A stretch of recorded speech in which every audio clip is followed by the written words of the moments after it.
Okay mga sangkay, balik tayo sa ating tutorial. So kagaya ng sinabi ko sa inyo kanina, na ang ating ini-enjoy ngayon na 1 foot unit ay nag-originate nga sa Inglaterra. Ito yung haba ng paa ni King Henry I. So meron ako rito mga available na mga measuring instrument na meron ako rito sa bahay. Okay. So kaya nang sabi ko sa inyo, we have to focus only on this tutorial sa English system. Kasi kahit itong mga measuring instrument na mayroon ako dito, dalawang sistema rin ang pinaiiral nila dito. Okay? Unang-una, ito, sa isang side, ito ay, iwan ko kita ba dyan sa camera? So, ito. So, itong isang side ay reading in centimeter, yan o, cm. So, meaning, ito ay metric system. Itong isang side naman ay reading in inch. So, meaning, ito ay English system. Kahit ito ang aking isang triangle, yung isang side, reading in centimeter. So, meaning this is also a metric system. Then, the other side, reading in inches. So, this is English system. Kahit na yung ruler na ginamit nating example, ayan o, reading in inches. Yung bottom part ay reading in centimeter or metric. At itong ating gagamiting metro. Okay? So, dalawa. The upper part, kita nyo, yung upper part niya ay reading in inches, reading in feet. So, meaning, ito ay English system. And the bottom part, reading in centimeter. So, meaning, this is metric system. Okay? So, malinaw. Kaya, pag gumamit kayo ng metro, mayroong dalawang sistema, huwag kayong malito. Focus lang kayo kung anong sistema ang iyong gagamitin. Kung gusto mo ng English system, so dito ka lang, reading in English system. Kung gusto mo ng metric system, so focus ka rin lang dito sa metric system. Okay? So para hindi kayo malito. Now, let's proceed to our proper tutorial. So itong ating 1 foot, so equivalent dyan, magkaparehas yan. Okay? Hindi yan pwedeng hindi magkaparehas, kundi okay? So from 1 to 12 is our 1 foot, or this one. Kung gagamitin natin itong unit 1 foot sa ating pagsusukat ay masyado pa itong mahaba. Magkakaproblema tayo ng reading and progression. For example, kung mayroon tayong susukatin na mas maiksi sa 1 foot o di kaya ay sobra ng konti sa 1 foot, paano natin siya babasahin? Diba? Alang-alamang sasabihin mo, isang pi at kalahati, isang pi at medyo mahaba ng konti. Ganun ba? Hindi siguro. O di kaya ay malapit ng mag-isang pi. So, hindi specific, hindi accurate ang reading ng ganon. So, yung mga expert nung araw ay sinubdivide nila ang 1 foot into 12 equal part. Bakit 12? Ang tanong. Bakit hindi 15? Bakit hindi 20? So on and so forth. Kung bakit nila ginawang 12 ang division, kasi ang 12 mong araw, ito yung pinaka common counting. Ito yung parang madali sa kanila. Iwan ko kung natatandaan nyo, di ba mayroon tayong way of counting by dozen or dosena. So ang dosena ay composed of 12. Kung ano man yun. Or even in our calendar, ang mga kalendaryo natin, di ba mayroon tayong 12 months in 1 year. Sinubdivide nilang 1 year into 12 also. Tinawag nilang months. Sa ating oras, di ba, ang umaga or AM ay binubuo rin ng 12 hours. yung PM or gabi ay binubuo rin ng 12 or 12 hours. So ganito sila ang kanilang methods of counting ng araw. 12. Or even in the Bible, Jesus Christ has 12 disciples. Israel has 12 tribes. At marami pang mga number 12 na ginamit ang Bible. Okay? So in short, itong kanilang napagkasunduan. So ang 1 foot ay sinubdivide nila at tinawag nila itong inch or inches. Saan galing ang salitang inches? Ang salitang inches, it is derived from the Latin word uncia, meaning the 12 part. Kaya nga, ang 1 foot natin ay nahati sa 12 na tinawag na inches. Ang ibig sabihin nga ay uncia or 12. So, pwede rin natin itong basahin na 1/12 of a foot. Pero mas nakakalito yon. Hindi 1 inch na lang, mas simple. Diba? Or 2 inches. Pwede rin natin basahin yan na 2/12 of a foot.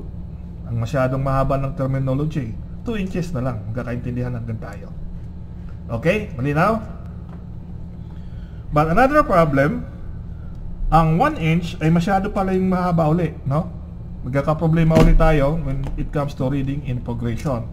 For example, meron ako ditong eraser. Okay. Paano ko susukatin ang eraser na ito?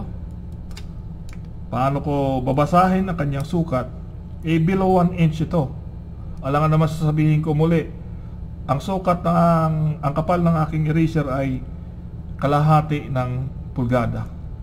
O di kaya malapit ng magpulgada. O di kaya kulang-kulang ng pulgada. Halimbawa naman, yung lapad, sabi niya, naku, kunti na lang 1 pulgada na. Hindi dapat ganun. Dapat specific and accurate.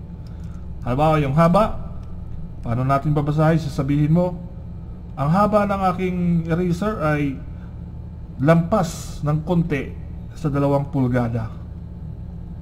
So, magulo uli yun. So, ang ginawa ng mga expert, yung 1 inch ay sinubdivide pa muli. Dito na papasok yung ibang nalilito na. Ito na yung pinaka-nakakalito sa lahat. Pero kung pag-aaralan natin na maigi, hindi po kayo malilito. Okay? So, ang common na subdivision ng inches ay ang 1/16. Ano ibig kong sabihin? Ibig sabihin ko, ang 1 pulgada ay sinubdivide nila uli into 16 equal part. Ito rin ang pinaka-critical sa magbibigay ako ng tip. Bago kayo magbasa ng metro, siguraduhin nyo kung ilan ang pagkakahati ng inches. Kasi napunan nyo, okay, ito. Iwan ko kung maliwanag dyan. Hindi, dito tayo sa 1 metro. Mula 1, 2, 3, 4, 5, 6, 7 hanggang 12, nakikita nyo yung pagkaka-divide ng mga inches, masyadong masinsin. Paglampas ng 12 ay, ayan o, dito ay masinsin, dito ay medyo maluluwag na ang pagkakahati-hati. Okay? First step, siguraduhin nyo kung ilan ang subdivision na yan. Ito, ang subdivision dito ay 32. Kaya ang basa ng bawat guhit na yan ay 132. Dito, pagkalampas natin dito, ang pagkakahati niya ay into 16 equal part. Punan nyo? Ayan o, masisin, madalang. So, bilangin nyo yan. Haba, bilangin natin to 1, 2, 3, 4, 5, 6, 7, 8, 9, 10, 11, 12, 13, 14, 15, 16. So, ang bawat basa sa guhit na yan ay 16. So, 16 part of an inch. Dito yung masinsin, doble yun. Kasi yung 116, hinati pa uli. So, ang basa dyan ay 32. So, ang bawat guhit na yan, ang basa niyan ay 132 of an inch. Maliwanag? Ngayon, ang i-demo ko sa inyo, ito sa 116. Okay? Since masyado lang maliit ito para sa camera, para i-focus natin, ang ginawa ko, nag-drawing ako representing the 1 inch. Ito yon.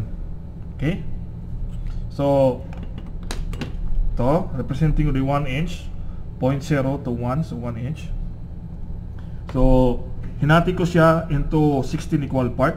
1, 2, 3, 4, 5, 6, 7, 8, 9, 10, 11, 12, 13, 14, 15, 16. So, ang bawat basa, ang bawat isa ay 16. So, ang unang guhit ay 1/16. By the way, kagaya na sinabi ko na yung metro natin, ito, yung mga guhit na yan, ang tawag dyan ay graduation. Okay? Kung naalala nyo nung sa atin sa science, meron tayong aparato sa laboratory na tawag ay graduated cylinder. May mga guhit-guhit siya as gauge. Tawag doon ay graduation. Kaya nga graduated cylinder. Ganon din sa ating metro. So meaning this tape measure, this is a graduated tape. So bawat basa dyan, ang tawag niya sa bawat guhit ay graduation. Okay, back to our. So unang guhit, ang tawag dyan ay 1/16.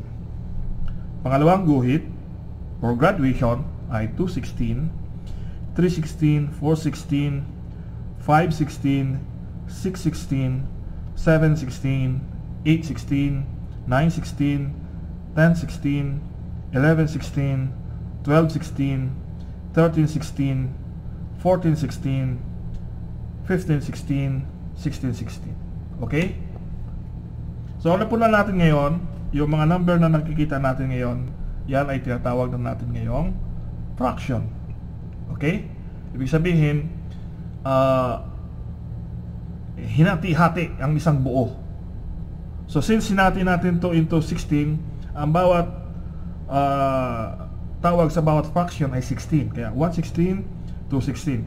Kung hinati natin sa 1/2, sa kalahati, hinati natin sa dalawa, ang isang buo, ang tawag doon ay half, 1/2. Kung hinati natin sa 4, ang isang buo, ang tawag sa bawat hati ay fourth, or 1/4, 2/4, 3/4, tapos buo. Okay? So sana maliwanag. So sa fraction, meron tayong tinatawag na rule, no? Simplify fraction. Kung maaari pa itong ma-simplify. Okay? Example. In simplifying fraction, dapat meron tayong rule na dapat malaman. For example, ano ba ang alamin muna natin yung part ng fraction. Ito yung fraction, yung 2/16. Yung upper part ay tinatawag nating numerator. The lower part ay tinatawag nating denominator. At saka yung linya na namamagitan sa kanilang dalawa, ang tawag yan ay fraction bar. Okay? 2/16.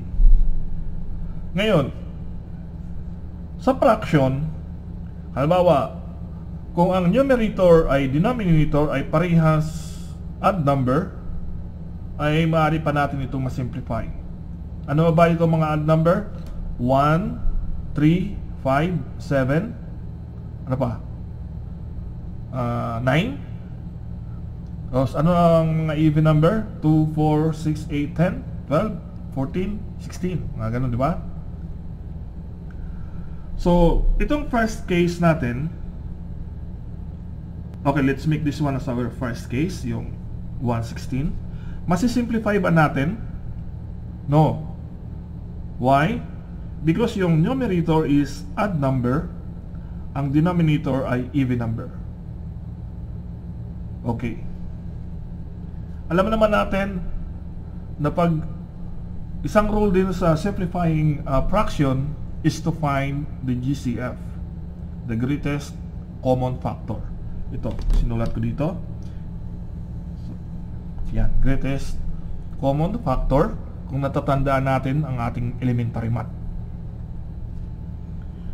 Okay. So yung first case natin ay hindi na masisimplify dahil nga sa ang numerator ay odd number, ang denominator ay 16 ay even number. So meaning this is already the simplest form, 116. The second one, the second case is 216. So 2 is even number, 16 is even number. So masisimplify pa natin to. Dito ginawa akong example to solve this problem. 216. Sa palagay nyo, ano ang GCF ng 216? Ang GCF ng 216 ay 2. So 2 over 2. 2 divided by 2 is 1. 16 divided by 2 is 8. Kaya mayroon tayong 1/8, which is also so. Sa makatuwid, ang 216 at 1/8 ay the same value. Okay? Ngayon, halimbawa, medyo minsan may mga foreman tayo, mga pilyo, no? Utusan ka, sabi, Pedro, emergency lang, takbo ka sa hardware, bili ka ng plywood, ang kapal ay 216. Ikaw naman, dahil wala kang alam, wala lang sinabi sa'yo, ay takbo ka naman sa hardware, yabang mo pa doon sa sales lady, siguro nililigaw-ligawan mo yung sales lady. Sabihin mo sa sales lady, pabili ng plywood, kapal ay 216. Ito namang si sales lady ay trained lang sa mga eksaktong size talaga ng plywood. Sasabihin sa'yo, ay wala po kaming 216.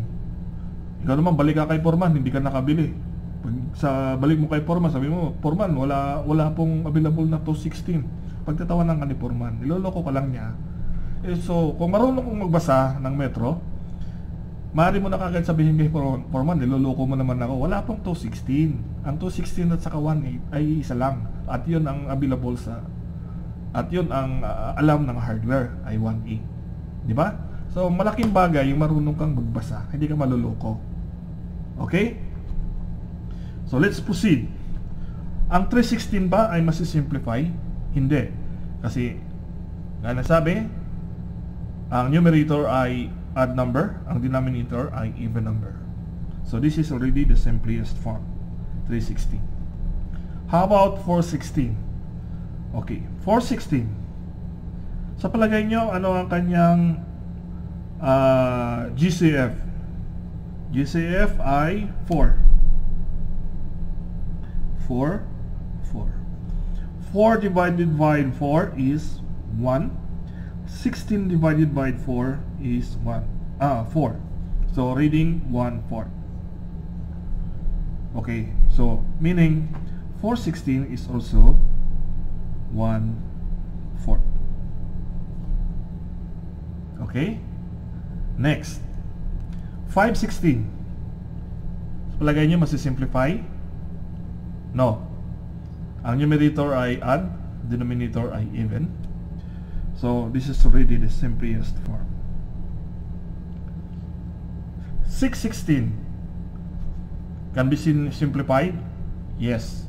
Okay. 6 over 16. Sa palagay nyo, anong kanyang common factor?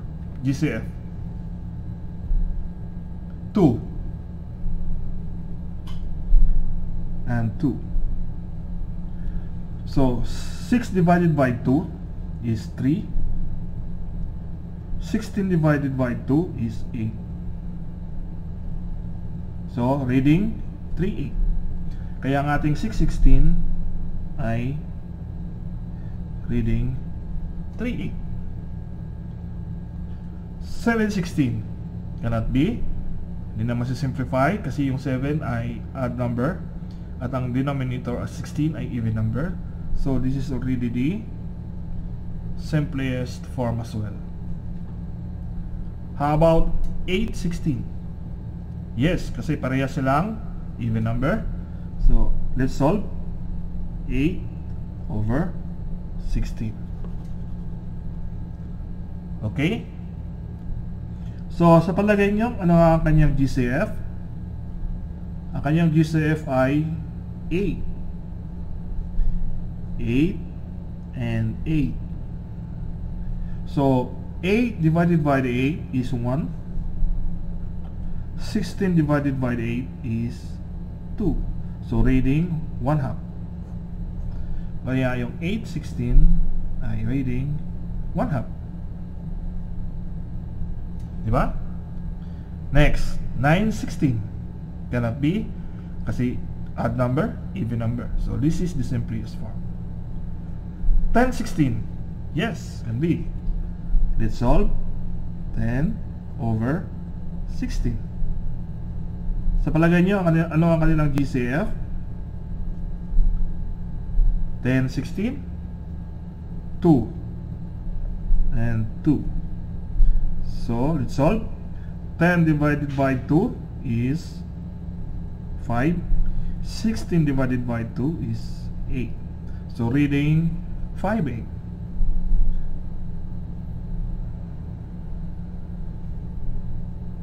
Okay, next. 11/16 cannot be simplified. Why? Odd number, even number. So this is the simplest form. 12/16, yes. Let's try here. 12/16. Sa palagay nyo, anong GCF ng 12/16? 4 and 4. 12 divided by 4 is 3, and 16 divided by 4 is 4. So reading 3/4. Kaya ang 12/16, ang basa rito ay 3/4. 13/16 cannot be. 13 is odd number, 16 is even number. So this is the simplest form. 14/16, yes, we can simplify that. Okay, 14/16. Sa palagay nyo, ano ang GCF? 14/16, 2. 2 and 2. 14 divided by 2 is 7. 16 divided by 2 is 8. So reading 7/8. Okay? So 14/16 is the simplest form is 7/8. 15/16 cannot be. 15 is odd number, 16 is even number. So this is the simplest form as well. 16/16, yes. Ano kanyang GCF? 16 itself. So 16 divided by 16 is equal to 1. Kaya mayroon tayong 1H. Maliwanag? Alam ko, mayroon na naman kayong katanungan o nalito kayo. Ano ba itong GCF? Paano ba ito kinukuha? Ano ba ito? Parang tsamba-tsamba. Diba? Kasi dito sa 216, ang ginamit ko ay 2. Pagdating sa 416, bakit naging 4?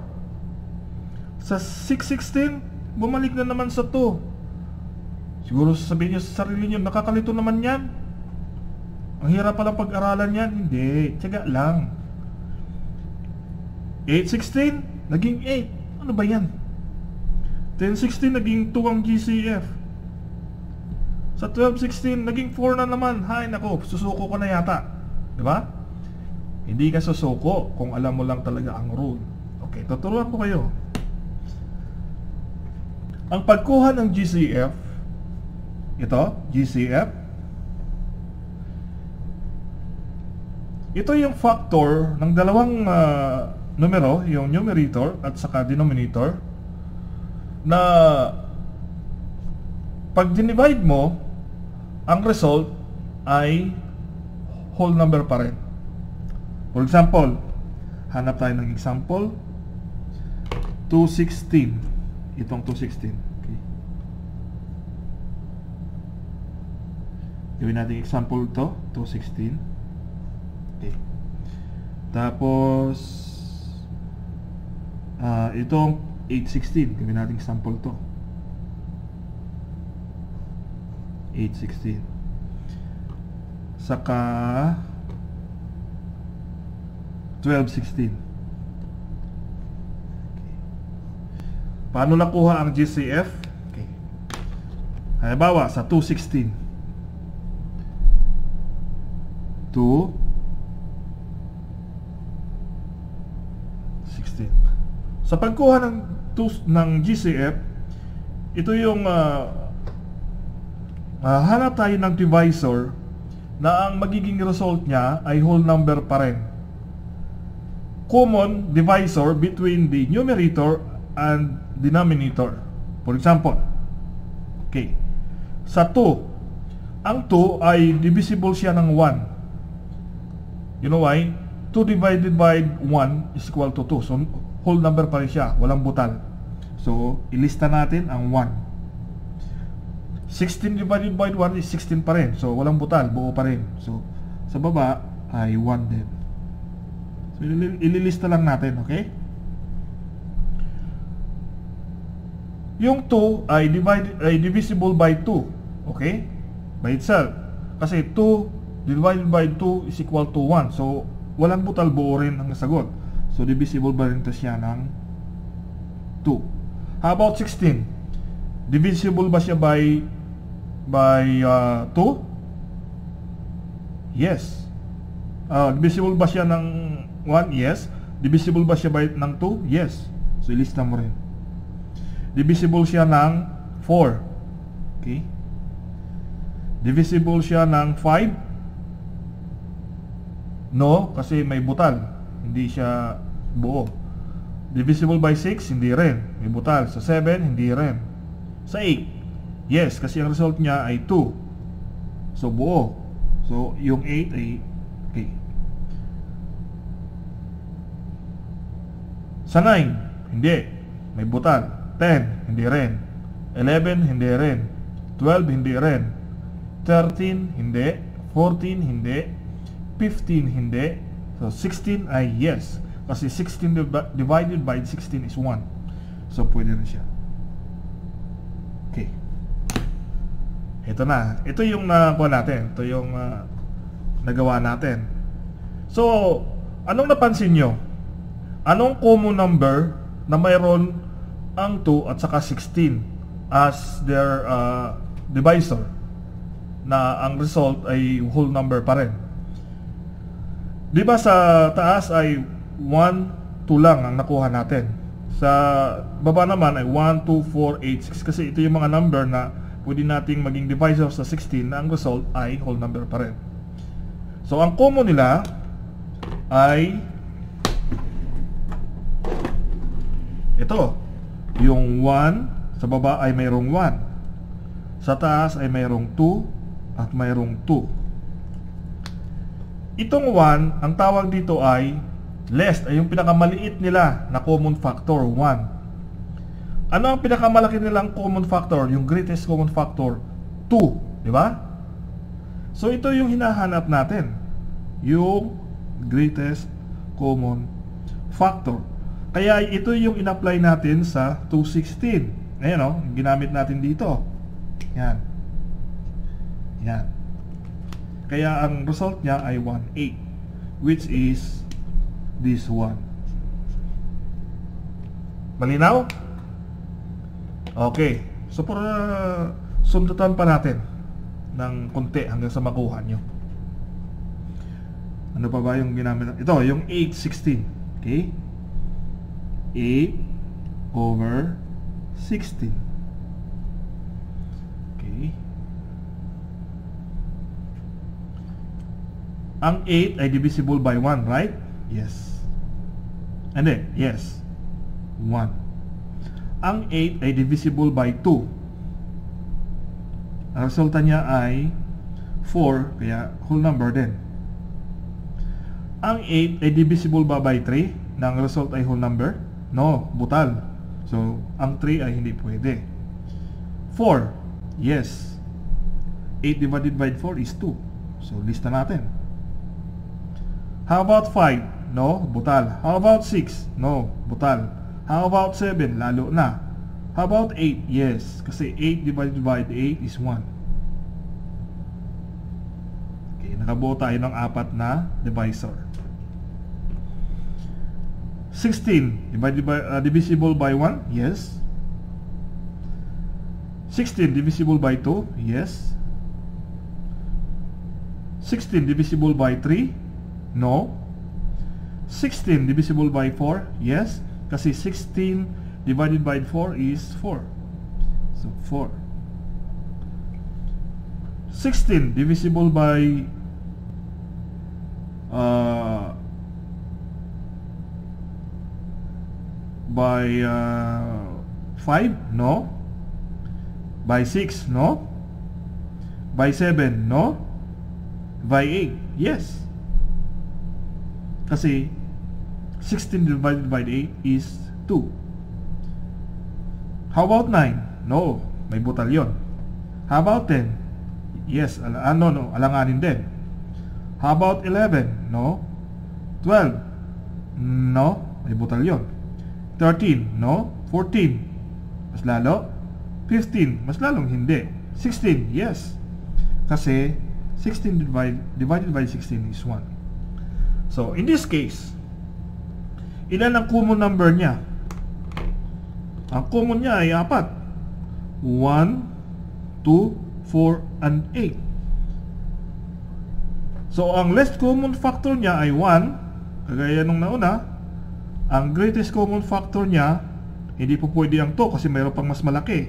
Hindi rin pwede ang 4 kasi mayroon pang mas malaki. So, ang pinakamalaki ay 8. Ito ang hinahanap natin, yung greatest common factor. Yung 8. Yan. Kaya, ito yung ginamit natin. Ayan, o. 8. Kaya, 8 divided by 8 is 1. 16 divided by 8 is 2. So, reading 1/2.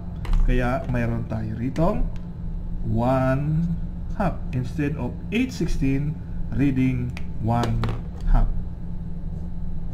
So, sa palagay ko, nakukuha nyo na, no? Yung GCF. O, isa pa, para malinaw na lahat. Para wala nang tanong. Ano pa ba yung ito? Yung 12/16 naman. Okay? 12/16. Okay? 12 is divisible by 1, right? 12 is divisible by 2, correct? 12 is divisible by 3, right? Kasi 12 divided by 3 is 4.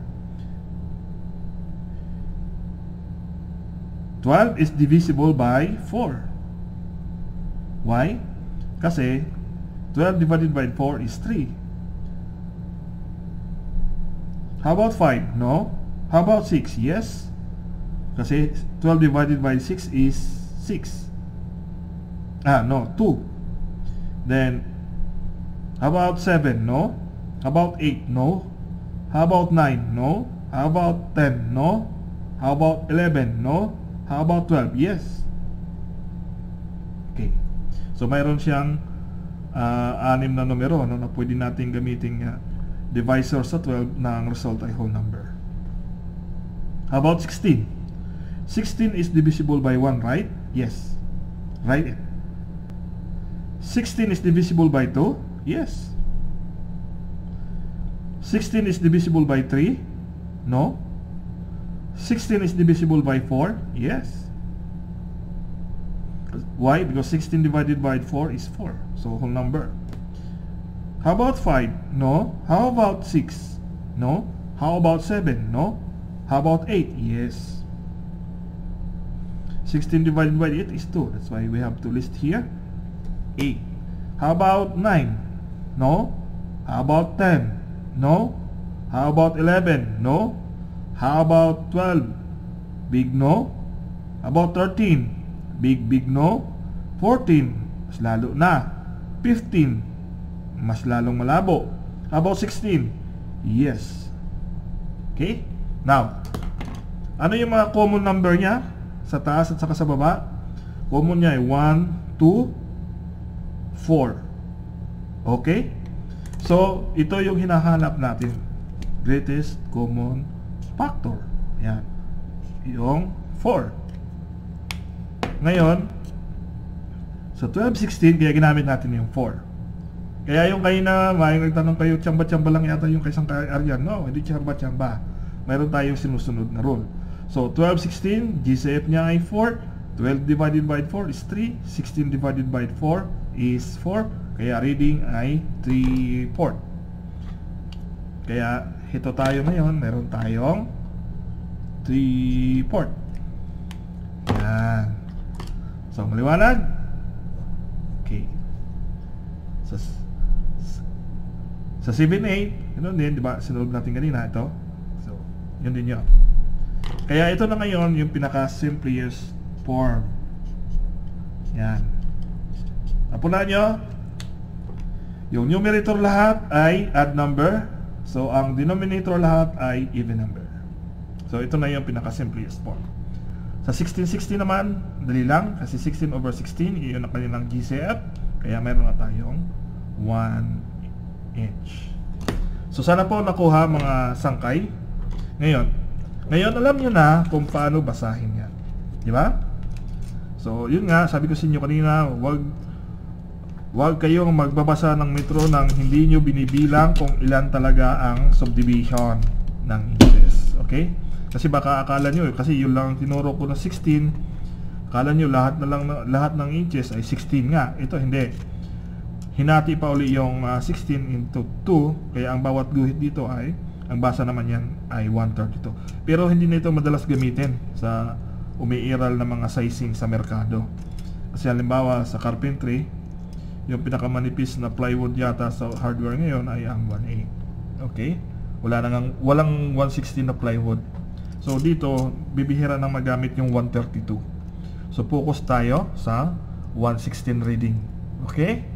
So sana po ay malaki ang naitulong sa inyo nito. Alam mo, concern lang ako lalo na sa mga lowly skilled worker natin. Sa maliit na kaparaanan ay nais ko kayong tulungan upang umangat ang inyong kakayahan sa larangan ng paggawa. Napaka-importante kasi ito. Kasi sa mga lalong-lalo na sa pag-a-apply sa trabaho, minsan ito yung ginagawa nilang examination. Paano ka magbasa ng metro? Kasi napaka-importante nito. Once na nagkamali ka kasi ng sukat, mamaya nakaputol ka, lalo na sa mga critical na mga materyales, for example, salamin, glass. Once na naputol mo na ang glass, ay hindi mo na may babalik. Kaya kinakailangan talaga yung accuracy o pagbabasa ng metro. At saka, kung marunong kong magbasa ng metro, malaki ang posibilidad mo na ikaw ay maging isang skilled worker. Pag sinabing skilled worker, natural, iba ang pasahod pag skilled ka na. So malaking bagay. Okay? So sa susunod na aking video tutorial ay paano naman natin basahin ang metric system. Sa metric system, madali lang. Okay? So see you on my next video. God bless. Huwag niyo kalimutan, kung di pa kayo nagsusubscribe, please subscribe my channel. Nang sa ganon ay mamotivate pa tayo na gumawa ng mga video tutorial. Maraming salamat. Sangkay Ariel signing off.